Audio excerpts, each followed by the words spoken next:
aparente, el factor de potencia, pero recordarles que antes siempre va a haber un paso inicial y es la solución del circuito eléctrico. Siempre que a mí me den un circuito cualquiera que sea, en primer paso lo que tenemos que buscar es la solución. ¿La solución qué es? Pues calcular los voltajes o calcular las corrientes. Ya teniendo voltajes o corrientes y si tenemos las impedancias, pues el circuito está resuelto y cualquier cosa que nos piden lo vamos a poder hacer fácilmente.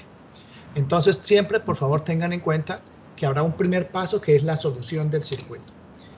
No siempre hay que hacerlo porque dependiendo del tipo de problema, pues se tendrá que hacer la solución o no, o simplemente ya comenzar a aplicar los conceptos de potencia. Habrá que tenerlo en cuenta.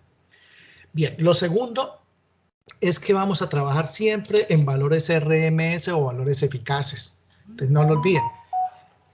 Vamos a asumir que todos los datos que nos van a dar son valores RMS o eficaces.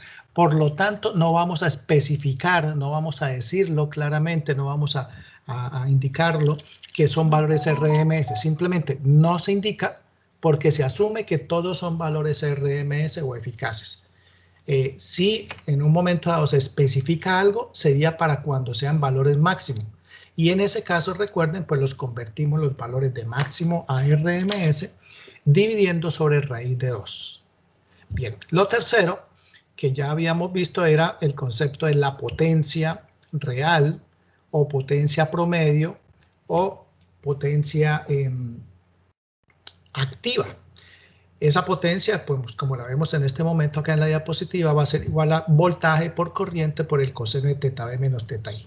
Recordarles, caballeros, que este B y esta I son solamente las magnitudes. Acá no se tienen que meter, por ejemplo, si tenemos el voltaje y la corriente como un número complejo expresado en coordenadas polares, no incluimos el ángulo. Los ángulos van incluidos aquí en el coseno. Entonces acá afuera solamente incluimos las magnitudes.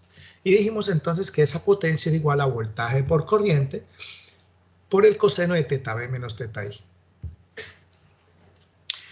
A esta potencia le pusimos 3 nombres a diferentes partes dentro de la expresión que tenemos acá. El primero es el que corresponde a la multiplicación del voltaje por la corriente, que dijimos que era potencia aparente. Entonces la potencia aparente es la multiplicación del voltaje por la corriente. La vamos a denominar, acá abajo lo vemos, con la letra mayúscula S entre barras para indicar que es un valor absoluto, que es una magnitud. Y es entonces la multiplicación del voltaje por la corriente. Y las unidades son volt-amperes. Luego dijimos que a este coseno de teta B menos teta I lo vamos a denominar el factor de potencia. Ese factor de potencia es un número multiplicador. Y ese número multiplicador tiene un valor mínimo de 0 y un valor máximo de 1. Porque el coseno precisamente de cualquier número está entre 0 y 1. En los cuadrantes en los que nosotros vamos a trabajar, que es de 0 a 180 grados.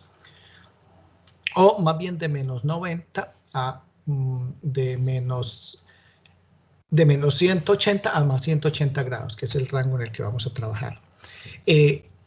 Cualquiera que sea el ángulo, ese coseno va a tener, como les digo, esos valores. Vamos a tener un valor mínimo de 0 y máximo de 1.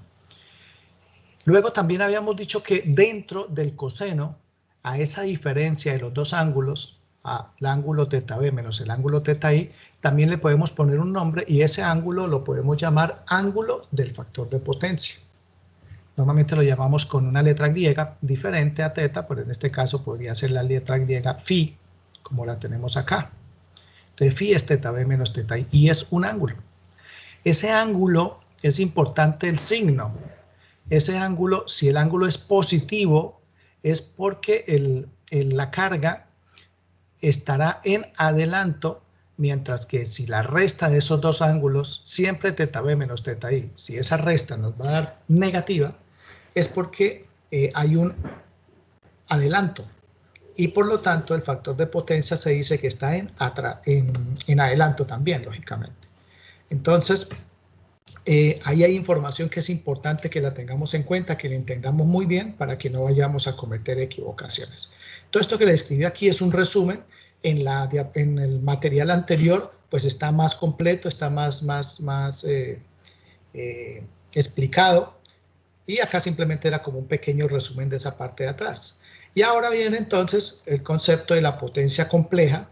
Entonces recordemos que la potencia compleja, voy a bajar esto acá un poquito para que veamos todo en una sola diapositiva, ustedes tengan mejor visión de las cosas. Acá está, el resumen de potencia compleja es este. Primero, la primera línea. Esa primera línea son las tres formas de expresar la potencia compleja. La primera, mediante la definición. En la definición decimos que potencia compleja es igual a V por I conjugado. Voltaje fasorial por corriente fasorial conjugada. En donde voltaje lo podemos expresar ya sea en polares o en rectangulares y corriente de la misma forma. Como es una multiplicación, pues convendría más expresarlo en coordenadas polares, ¿cierto? Si lo hacemos en polares, pues vamos a obtener el resultado también en polares. Y vamos a tener entonces la multiplicación de la magnitud de la tensión por la magnitud de la corriente. Y ese resultado nos da precisamente la potencia aparente, la magnitud de S, que se llama potencia aparente, en la magnitud. Y el ángulo, teta B menos teta I, en el ángulo. Es decir, estos dos valores son los mismos que ya habíamos trabajado con anterioridad. Y si expresamos la potencia compleja en coordenadas rectangulares, pues vamos a tener P más JQ. P en la parte real, pues es también un parámetro conocido, que es la potencia activa en watts. Y Q, pues era un parámetro nuevo que habíamos visto, que introdujimos en la clase anterior, que es la potencia reactiva. Realmente lo único nuevo que hemos hecho hasta ahora es precisamente introducir esa Q, esa potencia reactiva, y armar la parte real y la parte imaginaria en un número complejo al cual denominamos ahora potencia compleja. Y pues lo demás, lo que vemos acá, el ángulo del factor de potencia, pues teta B menos teta I, P va a ser B por I por el coseno de teta B menos teta I, y Q, B por I por el seno de teta B menos teta I. Importante tener en cuenta que los reactivos son propios de las inductancias y de las capacitancias, mientras que la potencia activa es única de la resistencia. Entonces no podemos esperar que pase lo contrario nunca. La resistencia siempre tendrá potencia activa, la inductancia y la capacitancia siempre tendrá potencia reactiva. Ahora, ¿cómo diferenciamos la potencia reactiva si son dos elementos, un inductor y el otro es capacitor? Bueno, ¿cuál es cuál? Pues lo vamos a diferenciar en este caso con el signo. La potencia reactiva es consumida por los inductores, por los elementos que ya sabemos tienen un factor de potencia en atraso, pues la potencia reactiva será consumida por los elementos tipo inductor. Mientras que cuando esa potencia es positiva, es negativa, es porque proviene de un condensador, es decir, por aquellos elementos que tienen un factor de potencia en adelanto. Entonces, esa es la forma de diferenciar cuando la carga es de un tipo o cuando la carga es del otro tipo. Esto, lógicamente, cuando lo vemos desde el punto de vista de la carga. Bueno, y lo último que dijimos, voy a cambiar un poco este triángulo porque aquí hay un pequeño detalle que no me gusta, que podría ser confuso, y voy a escribir más bien este. Ya les digo por qué. Este es el triángulo de potencias. Y este triángulo de potencias lo único que nos representa es la potencia como un fasor eléctrico, ¿cierto? Entonces vemos en el eje horizontal tenemos P, la potencia activa. En el eje vertical tenemos Q, la potencia reactiva. Y como está hacia arriba, en esta gráfica estamos representando una carga inductiva, por lo que Q es positiva. Si fuese una reactiva, pero capacitiva, iría el triángulo con la punta hacia abajo. Todo lo demás igual, pero el triángulo apuntando hacia abajo. La hipotenusa del triángulo pues se va a corresponder con la potencia aparente, por eso acá es S en magnitud. Antes no le tenían las dos barritas, se sobreentiende que es una magnitud, pero para que quede más claro mejor le puse en este momento las dos barritas para indicar que es un valor absoluto, una magnitud. Y aquí adentro pues estaría el ángulo. Este ángulo θ pues estaría representando el ángulo de la tensión y este phi, este que está acá, sería el ángulo de la corriente, que se pueden poner el nombre que nosotros queramos, a eso no tenemos que ponerle un nombre específico. Lo importante es que la resta del ángulo de la tensión con el ángulo de la corriente es el que nos da el ángulo del factor de potencia, que sería el que está representando acá. Y entonces nosotros podemos hacer diferentes tipos de conversiones, de polar a rectangular o de rectangular a polar, como ya lo sabemos hacer, y teniendo la ventaja de que la calculadora nos permite hacer en muchas ocasiones esos cálculos. Pero también debemos tener en cuenta que no siempre la calculadora nos va a hacer todos, porque podría ser en algún momento que yo conozca, por ejemplo, P, la potencia activa, y que conozca la potencia aparente. Entonces ahí yo tengo una parte del número complejo en rectangulares y la otra parte del número complejo pero en polares. Entonces yo ahí en la calculadora ya no puedo trabajarlo, pues yo tengo que trabajarlo entonces de forma trigonométrica, teniendo en cuenta que este triángulo es un triángulo equilátero y que pues ahí podemos sacar todas las representaciones que nosotros queramos, haciendo, como les digo, trigonometría de un triángulo rectángulo. Entonces eso lo hemos practicado, lo hemos puesto en práctica por allí en una clase anterior. Y para terminar este resumen, pues indicar que el triángulo cuando está en este primer cuadrante es porque la carga es inductiva, ¿cierto? Mientras que si ese triángulo está abajo en el cuarto cuadrante es porque la carga es capacitiva, estaría hacia abajo. Bueno, este último concepto que también mencionamos en la clase anterior, que es el mismo que ya conocíamos de circuitos eléctricos 1, nos dice que la potencia la podemos sumar en forma lineal, no importa cómo estén conectadas las cargas. Entonces, veamos acá estos dos circuitos en la parte inferior. Tenemos dos circuitos conectados, el primero en paralelo y el segundo están las cargas conectadas en serie. No importa si están en serie o si están en paralelo, o incluso más adelante, cuando veamos los circuitos trifásicos, si estamos en delta o en Y, yo puedo sumar linealmente las potencias. Es decir, que la potencia total va a ser la suma de las dos potencias individuales. ¿Alguien quiere comentar algo? Que escucho un micrófono abierto.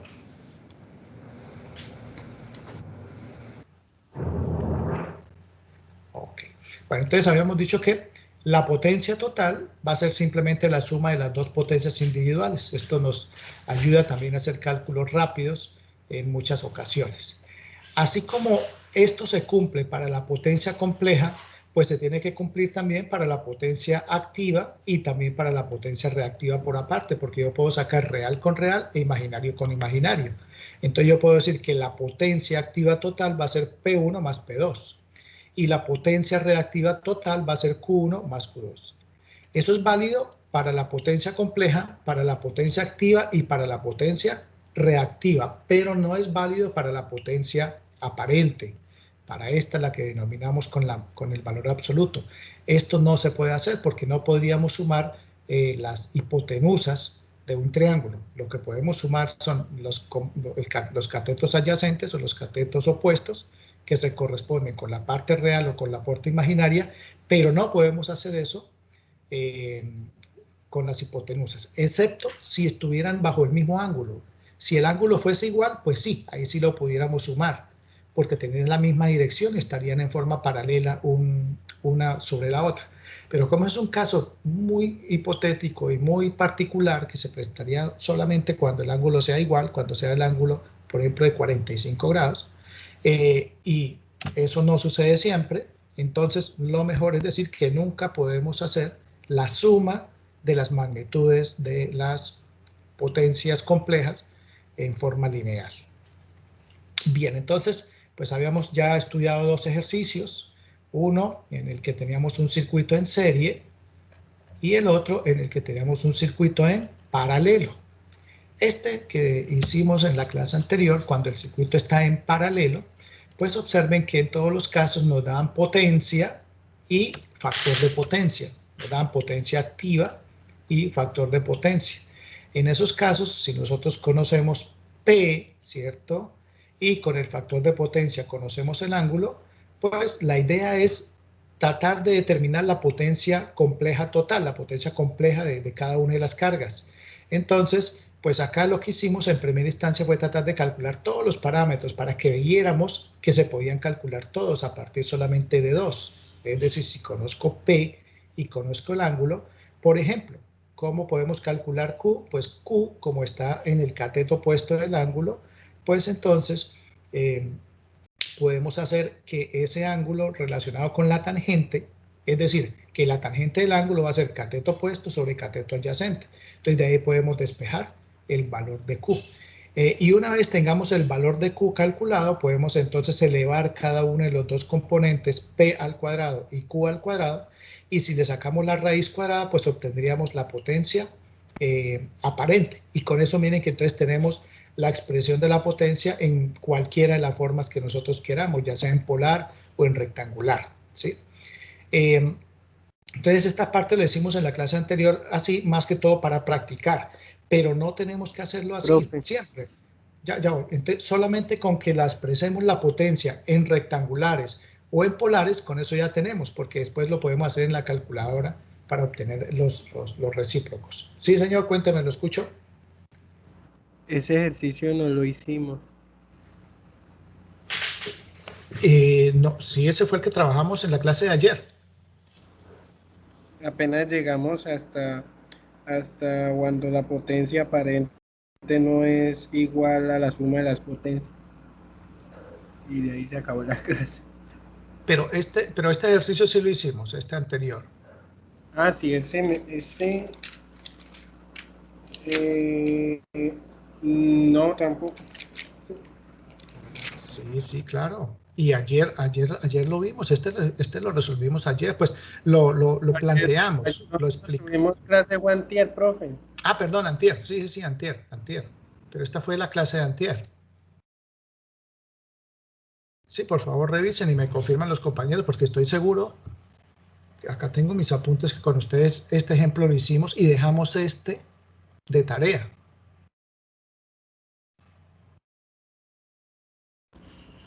¿Me confirman los compañeros, por favor?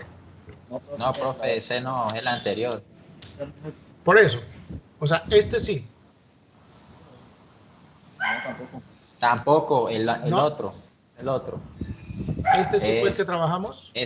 No, ese no dejó de tarea, ese es el de tarea. Ah, ok. Porque el de la clase anterior hicimos un paralelo y usted yo no, hágalo en serie. Este es en serie. Bueno, pero yo estoy seguro que sí lo habíamos trabajado en la clase. No, profe, el miércoles se lo dejó de tarea. Bueno, pero entonces el miércoles... Hasta la teoría de arribita, donde dice que la potencia aparente no es igual a la suma de las potencias aparentes. Hasta ahí llegamos nada más entonces. Sí. Bueno, listo. Entonces vamos a analizar estos dos ejercicios, que esa es la idea. Primero analizar dos ejercicios y luego sí hacer un tercero. Bueno, de este ejercicio que tenemos acá, entonces comencemos. Tiene que ver con un circuito en serie, ¿cierto? Que ya habíamos resuelto, pero lo habíamos resuelto para la potencia activa, no con potencia compleja.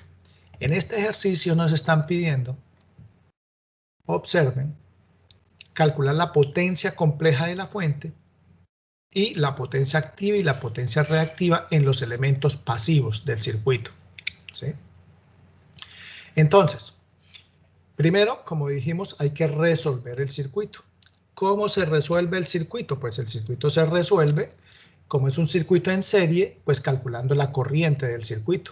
Si yo calculo la corriente del circuito, ya el circuito queda resuelto porque con eso conozco los parámetros que son los mismos para todos los demás elementos, para la fuente, para la impedancia inductiva, la impedancia resistiva y la impedancia capacitiva, todos van a tener exactamente la misma corriente. Entonces, para poder calcular la corriente, primero hacemos el cálculo de la impedancia, ¿cierto? Y dijimos que esa impedancia era 5 en la parte real y en la parte imaginaria, como hay dos imaginarios, pues se suman algebraicamente. Como uno de ellos es negativo, pues realmente termina uno haciendo una resta, 5 menos 4, y nos daría 1 positivo. Es decir, la impedancia equivalente de todo el circuito es 5 más J. 5 sería la resistencia equivalente del circuito y J la reactancia equivalente del circuito, es decir, vale 1 multiplicado por J. Cuando expresamos ese número en coordenadas polares, pues nos daría 5.09 a un ángulo de 11,31.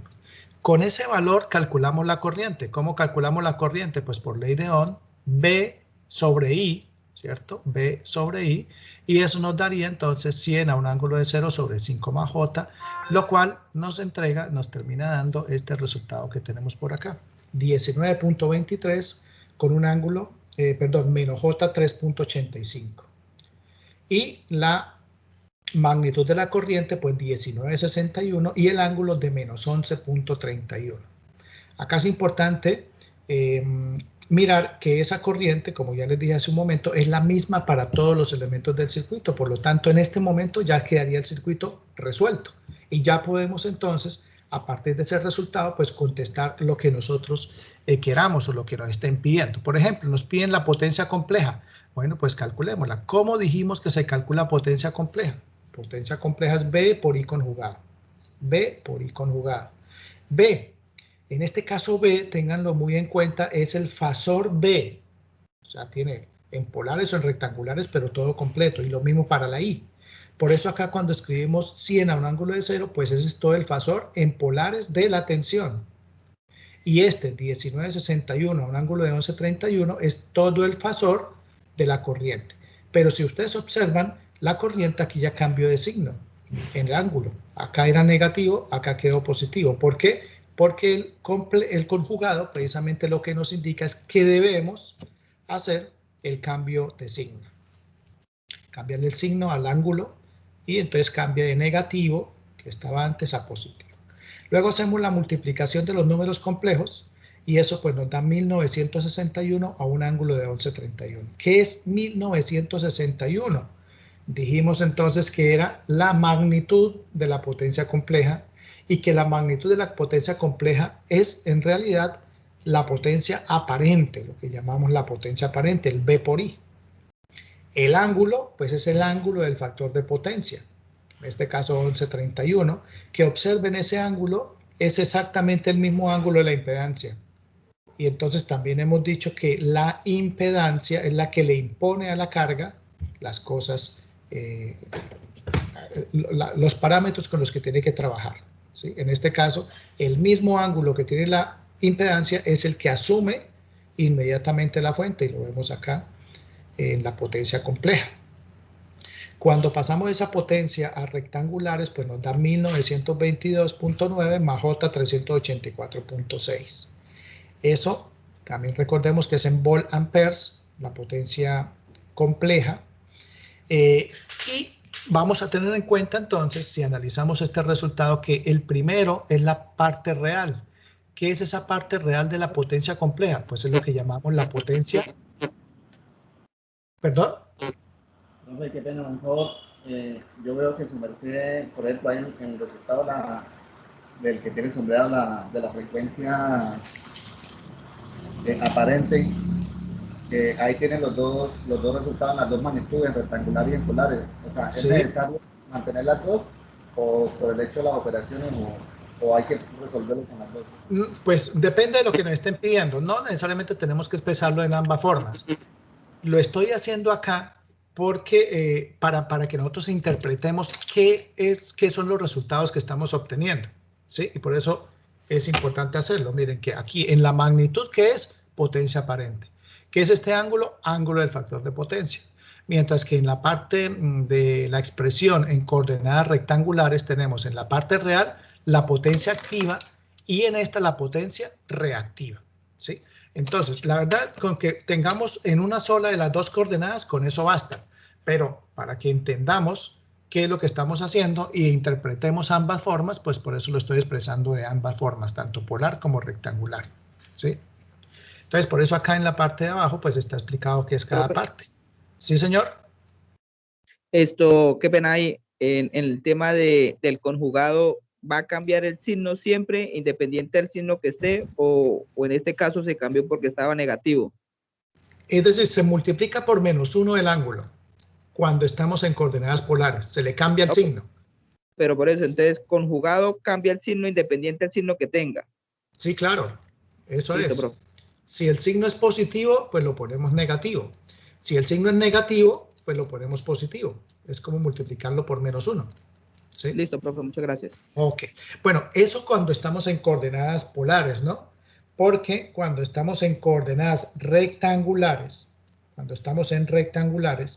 lo que se le cambia el signo es a la parte imaginaria. ¿Sí?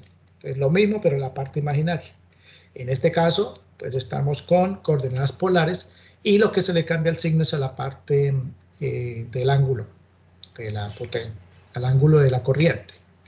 Bueno, entonces ya vimos que la potencia compleja incluye dentro la potencia aparente, el ángulo del factor de potencia, la potencia real y la potencia reactiva. Y eso pues más o menos lo que está escrito por acá abajo, miren, la potencia aparente pues son los 1961, el ángulo es el ángulo del factor de potencia que hemos llamado phi, y con ese ángulo del factor de potencia pues podemos obtener el factor de potencia, que es sacando el coseno del ángulo que nos da 0,98. Ahora, como el ángulo es positivo, pues se sobreentiende que la carga es inductiva, y al ser la carga inductiva, pues entonces decimos que el factor de potencia está en atraso, ¿cierto?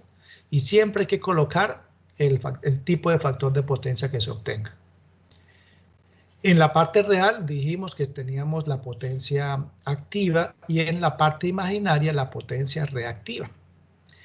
Una cosa acá también importante, y es que en el circuito, miren que el circuito equivalente tiene solamente 5 más J, es decir, ese 5 es la parte real, la parte resistiva, y ese será el único que entonces consume potencia activa.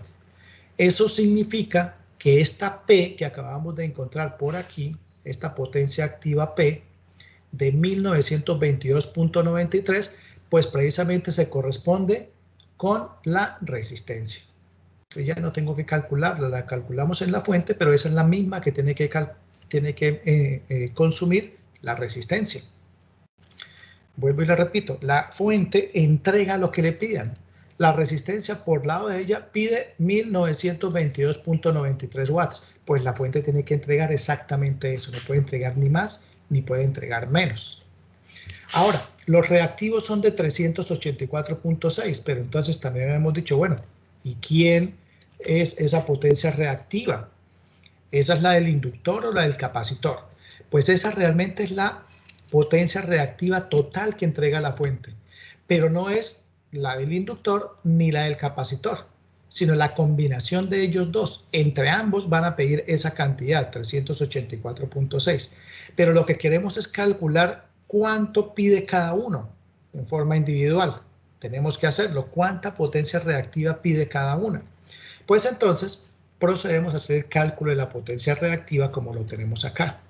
La potencia reactiva entonces va a ser B por I por el seno de teta B menos teta I.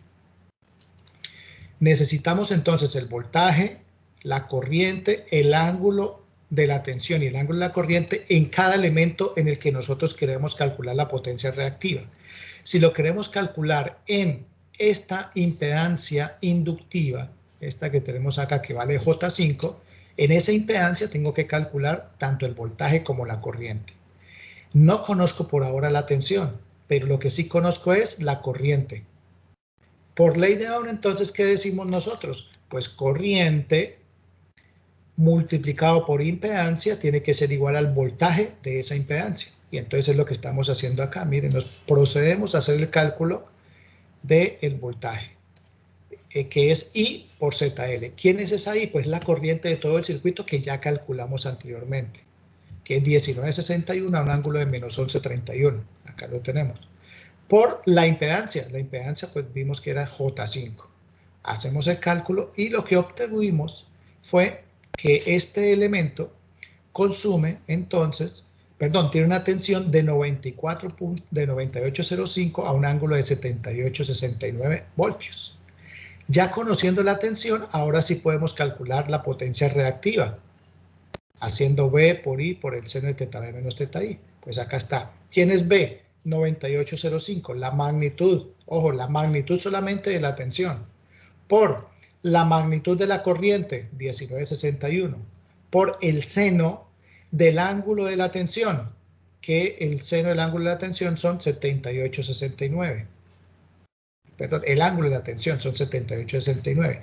Y el ángulo de la corriente es 11,31. ¿Sí? 11,31. El ángulo de la corriente, mírenlo acá arriba, está 11,31 negativo. Como es una resta, porque dijimos teta B menos teta I, es bueno colocar un paréntesis para que no cometamos acá un error algebraico.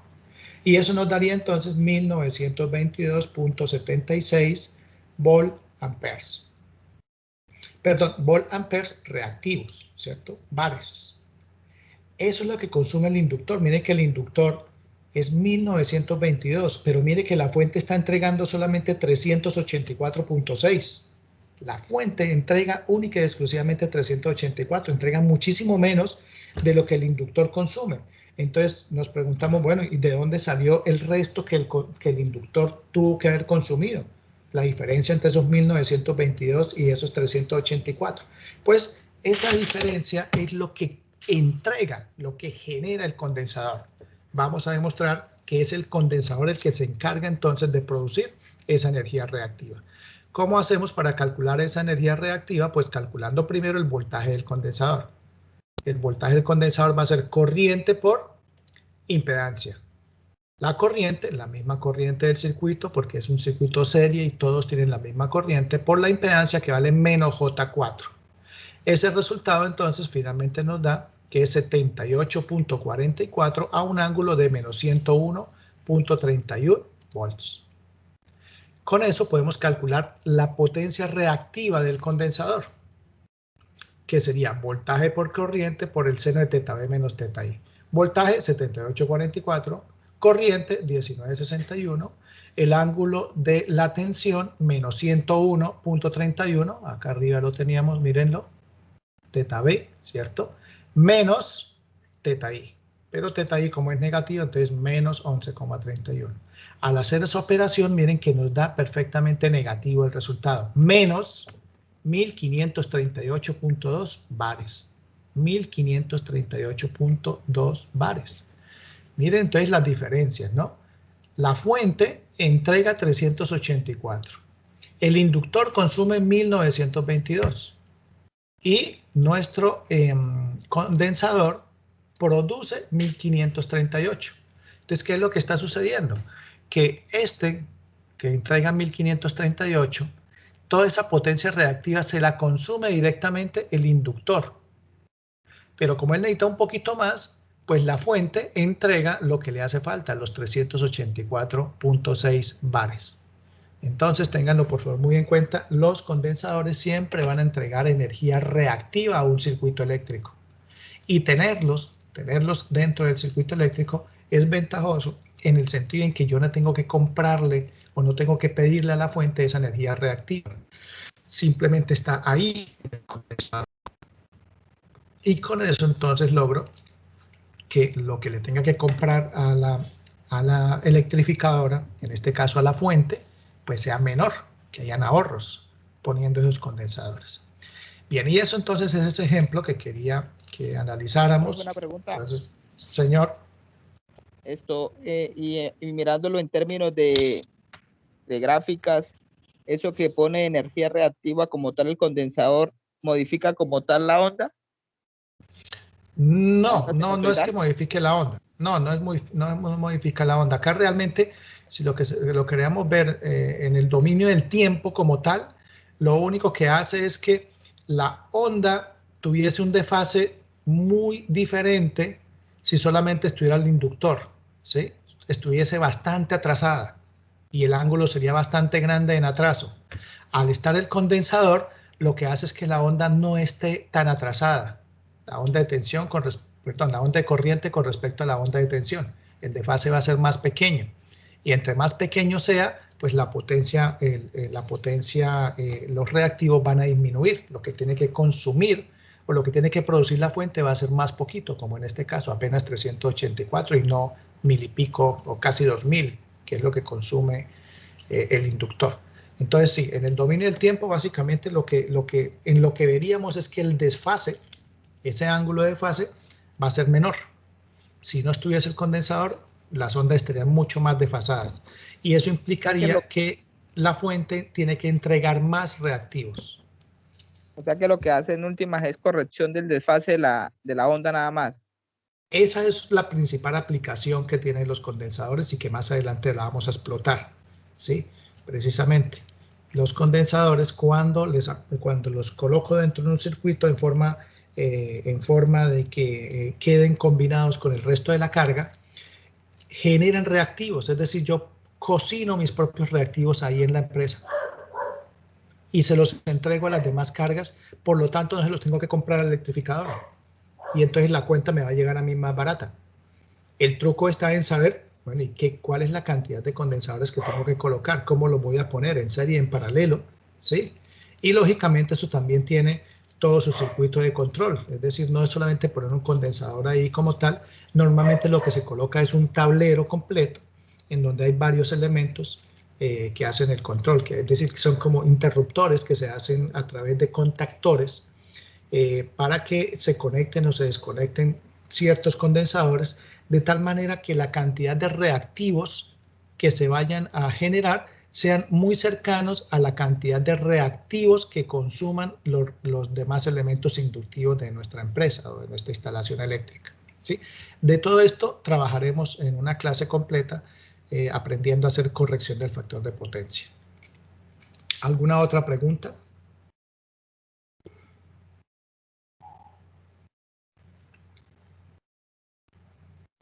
Bueno, el siguiente ejercicio, voy a bajarlo para que se vea todo completo aquí en la nueva diapositiva. Entonces es este. ¿Qué es lo que dijimos que deberíamos hacer?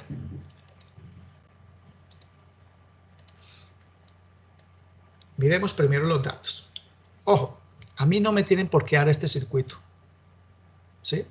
Ya tengo que comenzar a entender los datos y a partir de los datos armar el circuito eléctrico. En este caso, miren que nos dicen, una carga compuesta por 3 cargas. Ah, yo tengo 3 cargas. Aquí le estoy llamando Z1, Z2 y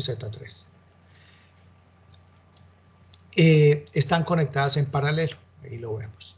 Una consume 100 watts con un factor de potencia de 0,92 en atraso. La otra consume 250 watts con un factor de potencia de 0,8. Y la otra consume 150 watts con un factor de potencia unitario. Pues tenemos 3 tipos de cargas. La inductiva, bueno, ambas son inductivas, y esta otra que es resistiva. Cuando el factor de potencia vale 1 es porque el coseno del ángulo de fase vale 0. Eso significa que la carga es resistiva. Luego nos dicen que la carga en paralelo es suministrada por una fuente B sub S, por acá hay una fuente B sub S, en serie con una resistencia de 10 ohmios. O sea, esta fuente, que no sabemos cuánto vale, está en serie con esta resistencia. Y dice que todas las cargas deben operar a 115 voltios, es decir, el voltaje de estas 3 tiene que ser 115 voltios, por lo tanto ese voltaje lo damos por conocido. El que vamos a desconocer es el de la fuente, pero si conocemos esta tensión ya podemos hacer cálculos aquí en la carga y eso es lo que precisamente nos piden. Entonces, ¿qué nos piden determinar? La corriente que circula a través de la carga, es decir, la corriente que va a través de esta resistencia de 10 ohmios hacia la carga compuesta. Y nos piden también calcular el factor de potencia de toda esta carga. Que tengan en cuenta, por favor, ese factor de potencia no es la suma de los factores de potencia individuales. El 0,92, el 0,8 y el 1 no es la suma de los 3, sino hay que sacarlo mediante la combinación de todas las cargas y luego con ese equivalente sí se calcula el factor de potencia, que es en forma diferente. Entonces, importante tener en cuenta acá siempre presente el triángulo de potencias para ver cómo lo podemos utilizar. Y entonces lo que comenzamos a hacer es, pues, a partir de los datos que nos dan, ¿sí? Tenemos unos datos que en este caso nos dicen que el factor de potencia es 0,92. Si el factor de potencia es 0,92, ojo con esto, ¿qué factor de potencia? Es coseno del ángulo. Coseno del ángulo es 0,92. Yo lo que necesito ahora despejar es el ángulo. ¿Qué hago para despejar el ángulo? Pues este coseno, le saco el coseno a la menos 1 al resultado y eso sería el coseno, perdón, ese sería el valor de phi, ¿cierto? Entonces este ángulo phi es coseno a la menos 1 de 0,92. En la calculadora pues ahí tenemos la función para sacar ese coseno a la menos 1 de 0,92 y eso nos da en este caso de 23.07 grados. El ángulo phi es de 27,07 grados, ¿sí? Ahora, ¿para qué nos sirve ese ángulo? Pues ese ángulo es este que tenemos acá, ¿sí? Este es el ángulo.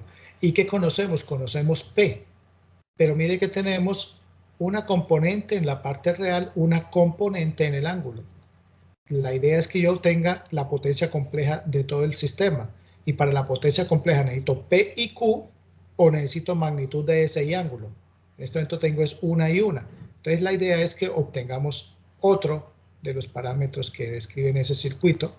Y entonces lo que vamos a hacer acá, o la forma como está planteado acá, es teniendo esta potencia P y teniendo el ángulo, pues recordar que la tangente del ángulo es cateto opuesto sobre cateto adyacente. Y despejamos entonces el cateto opuesto. En este caso, el cateto opuesto sería P por la tangente del ángulo.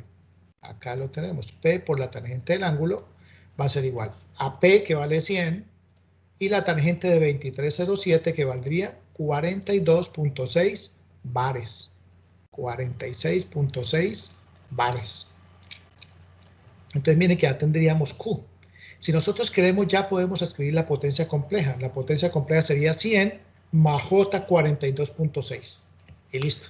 Ya tengo la potencia compleja de todo el circuito. ¿Sí?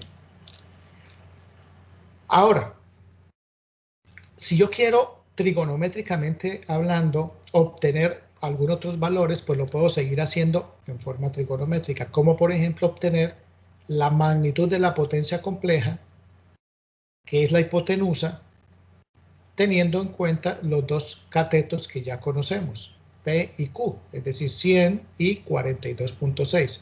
¿Cómo se hace? Pues la magnitud de la potencia compleja, es decir, la potencia aparente sería la raíz cuadrada de P cuadrado más Q cuadrado. Y entonces con eso obtendríamos la potencia compleja en magnitud, que en este caso nos da 108.69 volamperes. Ahora, eso es porque lo quisimos hacer así, en forma trigonométrica. Pero por favor, tengan en cuenta, si yo conozco P, que vale 100, y conozco Q, que vale 42.6, es decir, tengo la potencia en coordenadas rectangulares. Si quieren, en la calculadora ustedes lo convierten de rectangular a polar, y en la magnitud, pues nos va a dar exactamente esto, 108.69. ¿Y el ángulo de cuánto nos va a dar? De 23.07. ¿Sí? Entonces, si lo hacemos en la calculadora, lo podemos sacar por ahí. O si no, miren, también lo pudimos hacer aquí con la definición, sacando la magnitud. Y da igual, no hay cambio alguno. Bueno, y luego, pues lo que dijimos hace un momento, esa potencia compleja, pues es P más JQ. Simplemente la escribo. En este caso la estoy dejando en coordenadas rectangulares. Pero si quiero también la puedo expresar en polares. En polares valdría 108.69 con un ángulo de 23.07. Bien. ¿Qué más podemos en esa carga revisar? Calcularla calcular la corriente que iría por cada una de las cargas, es decir, por esta Z1. ¿Sí? Miren que acá nos dicen, calcule la corriente que circula a través de la carga, pero no nos dicen a través de cuál carga. Entonces vamos a calcularla en todas. En esta primera carga, ¿cuánta corriente pasa por aquí? En esta, ¿cuánta corriente pasa por aquí? En esta, ¿cuánta corriente pasa por aquí? Entonces, ¿cómo calculamos la corriente acá? Ya tenemos la potencia compleja. Conocemos P, conocemos el ángulo, conocemos Q, conocemos todos los valores y conocemos también la tensión.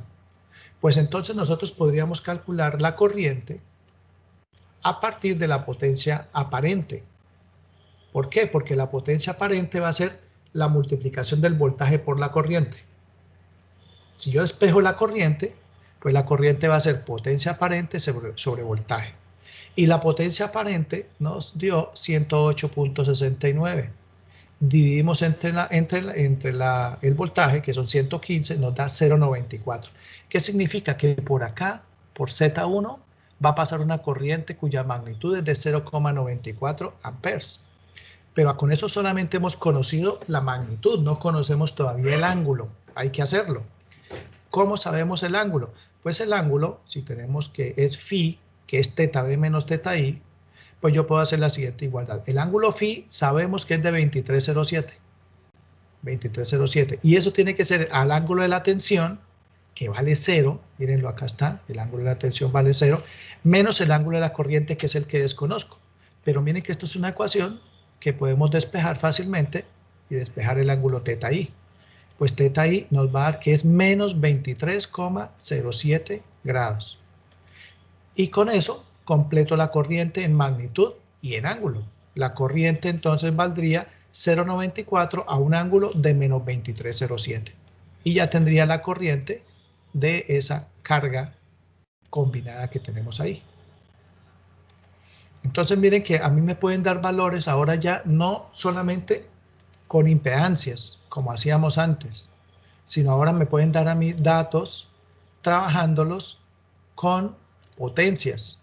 Y entonces tendría resultados, o sea, podría trabajar con ellos sin ningún tipo de problema.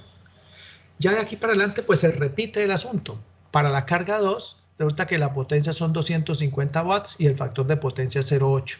Pues hacemos lo mismo, pero con otros valores numéricos, lógicamente. Entonces, lo primero, como el factor de potencia es 0,8 en atraso, pues el coseno de 0,8 es el factor de potencia. Y ese factor de potencia nos va a, perdón, sí, acá, el factor de potencia siendo 0,8, pues de ahí podemos calcular el ángulo, y ese ángulo sería de 36.87 grados. 36,87 grados positivos porque está en atraso. Así tiene que ser. Conozco la potencia P, pues lo mismo que antes, calculo Q. Tangente del ángulo del factor de potencia va a ser Q sobre P. Por lo tanto, Q va a ser igual a P por la tangente del ángulo del factor de potencia. Acá lo tenemos. P por la tangente del ángulo serían 250, que es el valor que conocemos de P, por la tangente del ángulo, y todo esto nos da 187 bares, porque es potencia reactiva, ¿no? 187.5 bares. Si quisiera, también podría calcular la magnitud de la potencia aparente como lo hicimos aquí atrás, ¿sí? Que no me lo esto no me lo están pidiendo. Lo estamos haciendo más que todo para que veamos que podemos calcular cualquier cosa que nos piden. En este caso, esa potencia aparente va a ser P al cuadrado más Q cuadrado raíz cuadrada. Es decir, 312.5. Profesor, disculpe. Amperes. Sí, señor. Ahí era cómo era que se hacía para saberla de otra manera. Ah, bueno, entonces, ya tenemos 250, que es P, ¿cierto? Y tenemos la Q, que es 187.5. Eso lo tengo acá escrito acá abajo, ya se lo muestro. Entonces, ese es P más JQ, 250 más J 187.5. Si quiere, por favor, en la calculadora, pase este número de rectangular a polares. Entonces, a polares escribimos 250,187.5 y el resultado en la calculadora nos tiene que dar precisamente 312.5 y el ángulo de 36,87. Si quiere, por favor, verifique y me confirme. Sí, bueno, entonces esa es otra forma de hacerlo y no tendríamos que utilizar en este caso una relación trigonométrica, ¿sí?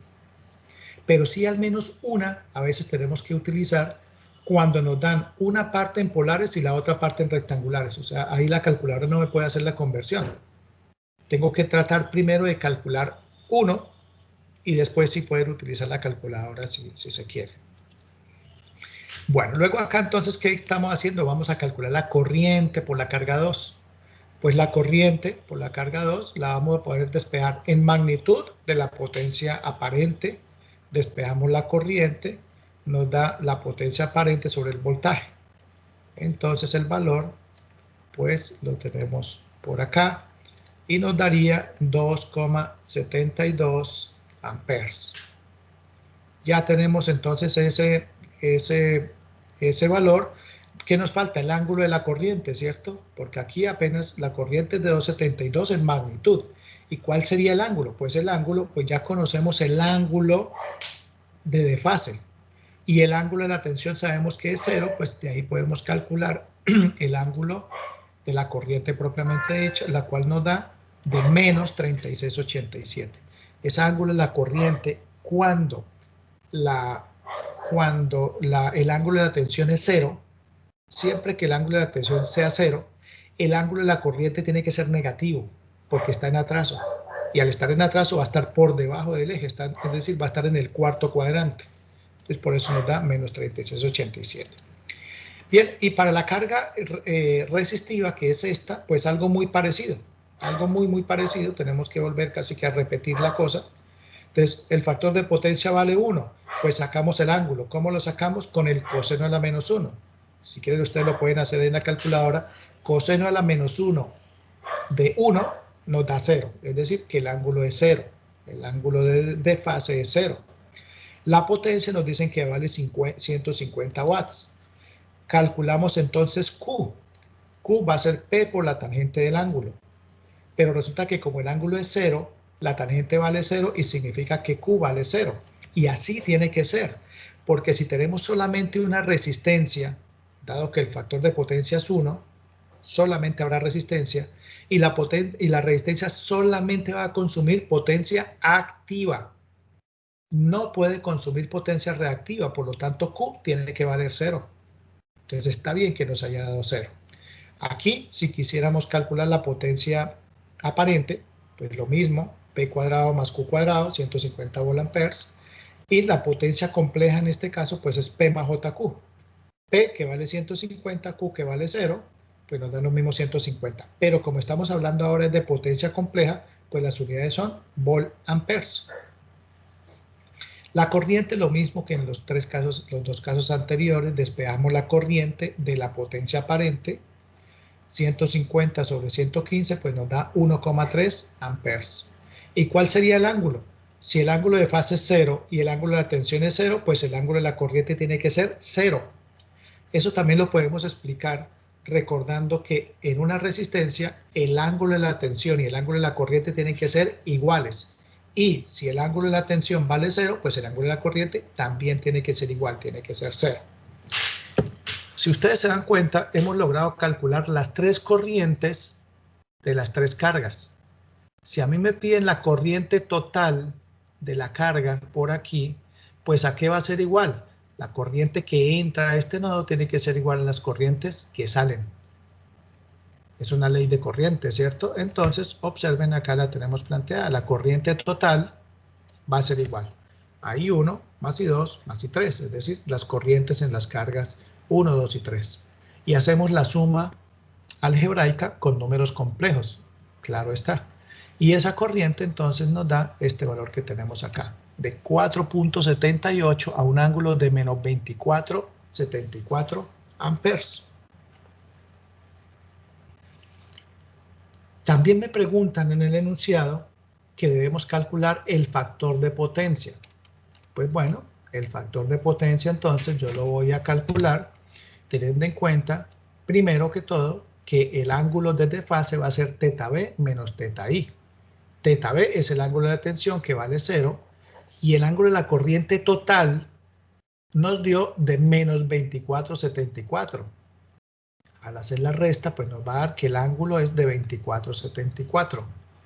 Y entonces el coseno de ese ángulo es el factor de potencia. Entonces la pregunta número 2 la respondemos diciendo simplemente que el factor de potencia es el coseno de 24,74, lo cual nos da 0,91. 0,91 en atraso, ¿sí? Ahí en la sumatoria de las corrientes y el ángulo no se sumaría, o sea, el ángulo I1 y el ángulo I2 no se sumarían. No, porque recuerden, acá estamos ya sumando números complejos. ¿Cómo se suman números complejos? En coordenadas polares, tengo que pasarlo primero a rectangulares. Ah, listo. Ok, Y luego, profesor. luego sumo real con real, imaginario con imaginario, y luego el resultado lo devuelvo a polares, que no lo incluí aquí porque esa parte ya lo hemos hecho muchas veces, ¿cierto? Ya sabemos cómo hacerlo. Entonces, pero sí hay que hacer esta parte con ese procedimiento, ¿no? Entonces, de polares lo paso a rectangulares, sumo todos los rectangulares y me devuelvo a polares y obtengo este resultado. Entonces, si no, no se pueden obtener así con sumas o algo directamente porque estamos haciendo sumas de números complejos. Bien, y estábamos diciendo acá entonces que el coseno de ese ángulo es 0,91, pero miren que como el ángulo del factor de potencia es positivo, significa que la carga es inductiva. Por eso decimos entonces que el factor de potencia está en atraso. Es algo que yo tengo que deducir. A mí no me dicen de cómo es el factor de potencia, pero acá lo vemos claramente. El ángulo del factor de potencia es positivo y por lo tanto el factor de potencia está en atraso. Bien, entonces observen que pasa en muchas cosas en la vida real. Esto es lo que sucede realmente. Entonces a mí me puede, no sé, contactar a alguien. Oiga, mire, esto es que compré una cocina de inducción y la cocina de inducción me dice que tiene estos valores, entonces le da una potencia ahí y de pronto un factor de potencia. Entonces, ¿yo qué hago? ¿Cómo calculo la protección? ¿Cómo calculo los conductores? Etcétera, etcétera. A mí no me dan la impedancia, como estábamos acostumbrados hasta ahora, ¿cierto? Que a mí me dijeran la impedancia es 3 más J4 o 10 más J20, lo que sea. No, en la placa de los equipos normalmente no está la impedancia en realidad. Si no me dicen es de potencia. En un motor, ¿qué me dicen del motor? No, el motor consume 4 caballos de potencia y el factor de potencia es 0,75. Eso es lo único que me dicen a mí. Yo tengo que aprender a trabajar ahora no solamente con las impedancias, sino también con los valores de potencia. Y miren que con los valores de potencia yo llego a calcular todo lo que me pidan, igual como si me dieran originalmente las impedancias. En el primer ejemplo que hicimos nos daban las impedancias y mire que pudimos hacer todos los cálculos que se nos solicitaron. En el segundo no conocemos la impedancia de ninguno, ni Z1, ni Z2, ni Z3 conocíamos la impedancia. Pero miren que con los conceptos de potencia pudimos encontrar también al final, por ejemplo, el factor de potencia de la fuente sin problema. ¿Cuál es la clave que yo les recomiendo que tengamos en cuenta? Siempre que me den valores en potencia, yo lo que voy a tratar de calcular es la potencia compleja. Y la voy a expresar en polares o en rectangulares, en cualquiera de las dos. ¿Por qué? Porque si tengo la potencia compleja de un elemento, la del otro elemento y la del otro elemento, yo puedo sumar las potencias complejas y entonces volver todas las tres una solita, sin tener que hacer, por ejemplo, cosas como nos tocaba antes con las impedancias, que la multiplicación sobre la suma, y después como esas eran dos, me toca con la tercera volver otra vez multiplicación sobre la suma para volver todo una sola. En cambio aquí, si calculo la potencia compleja de una carga, la potencia compleja de la segunda y la potencia compleja de la tercera, yo puedo sumarlas linealmente y volverlas una única carga. Y con eso entonces ya el circuito me queda mucho más simplificado y poder calcular lo que sea. En este circuito en particular nos preguntaban por las corrientes, entonces por eso nos tocó hacerlo por corrientes. Calculamos primero la corriente I1, calculamos luego la corriente I2 y luego calculamos la corriente I3. Con esas tres corrientes calculamos la corriente total, que sería la misma corriente de la fuente. Y con esa corriente, pues calculamos también el factor de potencia. Pero miren que es una forma similar de trabajar. Bueno, ¿alguna pregunta final para terminar ya esta parte? Sí. Y, o sea, no hay esa resistencia y esos ohmios que están ahí en el ejercicio, a lo que estamos hallando no le afectó en nada a lo que estamos hallando. No, acá no nos afecta para nada, no, el objetivo del problema no iba, por ejemplo, hasta la fuente. No sé si alguien está hablando, la verdad que no le entiendo. O es que tiene abierto el micrófono y hay un retorno ahí. Bueno, si alguien va a comentar algo, lo dicen, pero no le estoy entendiendo. Edwin, no se le escucha bien. Yo, profe, le estaba preguntando que si esa resistencia y esos ohmios no le ha afectado nada a todo el ejercicio que hicimos. bueno, entonces le estaba explicando que no. En este momento, miren que con los cálculos que hicimos en la carga, como ya conocíamos la tensión, pudimos trabajar sin ningún problema, sin tener nada que ver con esta parte del circuito, ¿sí? Entonces no pasa nada. En este momento no hay ningún efecto de esta resistencia ni de esta misma fuente, porque ya conocíamos esta tensión acá. Cosa diferente es que esta tensión que tenemos acá fuese la de la fuente y que no conociéramos esta tensión de acá. Pues ahí sí ya el problema hubiera sido completamente diferente y ahí sí hubiéramos tenido que hacer otro cálculo por acá adicional, cosa que en este caso pues no se requiere. Bueno, lo siguiente que deberíamos intentar hacer es lo siguiente. Es un problema muy parecido, observen, donde tenemos una fuente de 115 voltios a un ángulo de 0 grados. Asumimos, como hemos dicho hasta el momento, que esa tensión son valores RMS o eficaces. Y que tenemos las mismas tres cargas, pero mire que hay cambios, ¿no?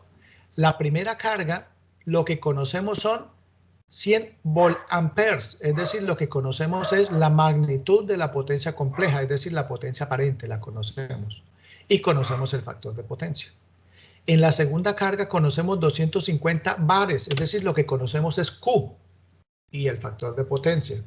Y en el tercero sí conocemos lo mismo. Entonces, necesito por favor que ustedes trabajen un poco con esto porque la práctica es la que realmente hace al maestro. Vamos a hacer el planteamiento aquí, ¿sí?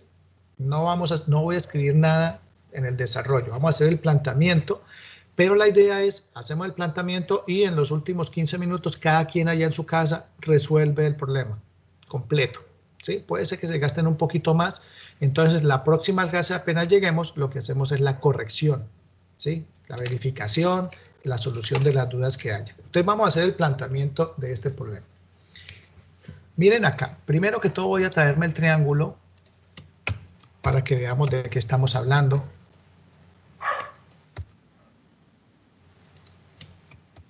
El triángulo. ¿Sí? En la carga 1, en esta carga 1 que conozco, 100 volt-amperes y el factor de potencia. Bueno, primero que todo, siempre que a mí me den el factor de potencia, de ahí yo puedo sacar el ángulo. Recuerden que el factor de potencia es el coseno del ángulo. Si conozco el factor de potencia, pues el coseno a la menos 1 del factor de potencia me da el ángulo. Entonces, en todos los tres casos, conozco el ángulo, ¿cierto? En la carga 1, conozco 100 volt-amperes. 100 volt-amperes, ¿qué es? Esa es la hipotenusa. Entonces, ¿qué conozco en este caso? Conozco la potencia aparente y el ángulo. Es decir, ya conozco la potencia compleja, pero en coordenadas polares. En la calculadora simplemente puedo pasar eso a rectangulares y ya conocería P y Q. P en la parte real, Q en la parte imaginaria. Y ya conocería P. Entonces, en la primera carga ya conocería toda la potencia compleja. Vuelvo a repetir. Conozco 100 volt-amperes. ¿Qué es 100 volt-amperes? La hipotenusa. Conozco el factor de potencia. Con el factor de potencia calculo el ángulo. Ya tengo el ángulo acá. Teniendo la magnitud y el ángulo, es decir, teniendo las coordenadas polares, conozco en la calculadora, puedo despejar las coordenadas rectangulares y conocería entonces P más JQ. Y ya conocería la potencia compleja de la primera carga. En las segundas dos cargas voy a hacer exactamente lo mismo. Voy a intentar calcular la potencia compleja. Preferiblemente la voy a expresar en coordenadas rectangulares. ¿Por qué? Porque al final vamos a sumar todas las tres potencias. Y la suma de las potencias pues se hace más fácil en coordenadas rectangulares. Entonces, en la segunda, ¿cómo vamos a calcular esas coordenadas rectangulares? Pues vamos a ver, ¿qué conozco? Conozco 250 bar. ¿Qué es 250 bar? Ah, pues esta parte del triángulo. Aquí, 250 bar es esta parte que tenemos acá, es decir, la potencia reactiva Q. Y conozco, con el factor de potencia, conozco el ángulo. Entonces miren que ahí no conozco ni las coordenadas polares completas ni las coordenadas rectangulares completas. Necesito calcular alguna intermedia. Entonces, si conozco Q y conozco el ángulo, yo podría intentar calcular P. ¿Cómo podría calcular P? Recordar que que el seno del ángulo, está relacionado entonces con con el cateto, perdón, el seno del ángulo está relacionado con el cateto opuesto. Ah, no, esperen, pero ya conozco el cateto opuesto, conozco el ángulo. Necesito calcular Cateto adyacente.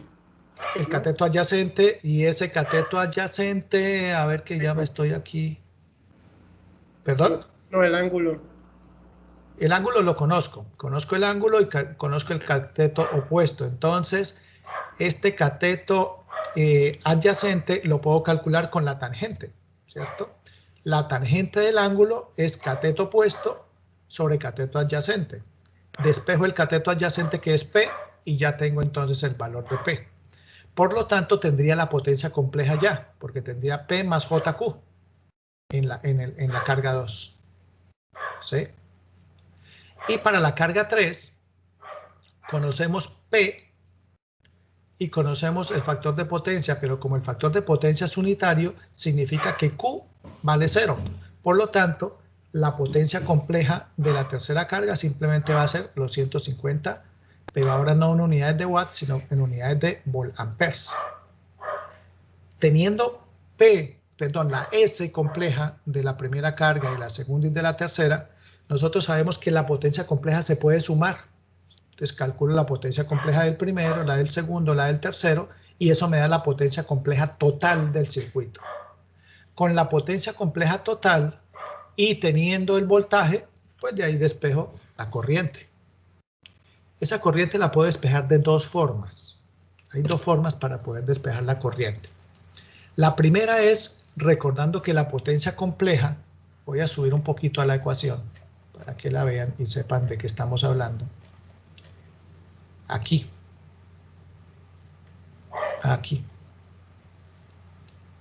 La potencia compleja sabemos que es B por I conjugado. En este caso conozco potencia compleja y conozco B. Pues simplemente divido la potencia compleja entre B y eso me da la I, pero conjugada. Cuando despeje la I, simplemente le cambio el ángulo a la corriente, porque acá le saqué el conjugado, entonces le cambio el ángulo a la corriente y ya conozco la corriente del circuito. Y conociendo esa corriente, pues ahí voy a tener también la magnitud y también sale el ángulo desde una vez. Y ese será el ángulo del factor de potencia. De una. Salen los dos resultados completos de una sola vez. Pero si quiero también lo puedo hacer de otra forma, es calcular la corriente en magnitud por un lado y el ángulo por otro. ¿Cómo se hace? Entonces ya lo que utilizamos es la potencia aparente. La potencia aparente es una magnitud igual a la magnitud de la tensión e igual a la magnitud de la corriente, la multiplicación de estas dos. ¿Qué hago con la corriente? La despejo, sería potencia aparente sobre voltaje y despejo la magnitud de la corriente. Ya la tengo la magnitud de la corriente. ¿Y cómo calculo el ángulo? Pues recordando que θ es igual a θB menos θI. Como ya conozco el ángulo de la tensión y conozco el ángulo phi, que es este mismo ángulo que tenemos acá, θB menos θI, es el ángulo de la potencia compleja en coordenadas polares, pues despejo θI. Entonces ya con eso calcularía la magnitud y también el ángulo de la corriente. Entonces cualquiera de las dos formas es válida. Vuelvo a repetir, despejándolo de aquí, de la definición de la potencia compleja, despejando I, ahí me sale directamente tanto la magnitud como el ángulo, o calculando por un lado la magnitud y por otro lado el ángulo. Ambas formas son válidas. Entonces, eso es lo que deberíamos hacer en la mayoría de los ejercicios de este tipo, ¿sí? Ahora, el circuito en paralelo es de los circuitos que más se utilizan en la industria. En nuestras casas, por ejemplo, la mayoría de las cosas, todas están conectadas en paralelo. Muy pocas cosas están conectadas en serie. En serie tal vez utilizamos algunas cosas en diciembre, en esas instalaciones de luces navideñas. Ahí sí hay cosas conectadas en serie, pero la gran mayoría son cosas conectadas en paralelo. Por lo tanto, el estudio de este tipo de circuitos, pues lo vamos a seguir repitiendo con otras cositas más que veremos en la siguiente clase, otras formas diferentes de presentación de la información, pero de pronto los objetivos son exactamente los mismos. Y en todos ellos, la metodología, ¿cuál va a ser? Calculemos la potencia del primero, la potencia del segundo, la potencia del tercero, y sumamos las tres y ya tengo una potencia combinada. Y con esa potencia combinada, pues ahí sí calculo lo que me estén pidiendo en la fuente. ¿Sí? Entonces les pido por favor que trabajen numéricamente el ejercicio y en la siguiente clase resolvemos las dudas que se presenten. ¿Les parece? Listo, Listo, profesor. Bueno, entonces les dejo estos 15 minuticos, por favor, para que lo trabaje cada quien en casa. Pero de verdad aprovechen estos 15 minuticos, que no sea ahí la pérdida de tiempo, sino que lo trabajen y que lleguemos a la siguiente clase con nuestro ejercicio resuelto. No importa que nos haya quedado mal, porque si les quedó mal, eso es aprendizaje de todas maneras, porque ustedes van a darse cuenta después de que lo corrijamos cuál fue su error y ese error no lo van a volver a cometer después. En cambio, si no se dan la oportunidad de equivocarse de pronto, el día que sea más importante, ese día sí cometen ese error porque no lo tenían claro que eso no se podía hacer. Entonces no importa que se equivoquen, eso es aprendizaje. Por ahora entonces les deseo una feliz noche, caballeros. Nos vemos entonces en la siguiente clase. Listo, profe, muchas gracias. Listo, profesor, hasta luego. Ok, bueno, que descansen, feliz noche. Profe, gracias. Bueno, Muchas gracias. que descanse. Ok, con gusto, sí señores.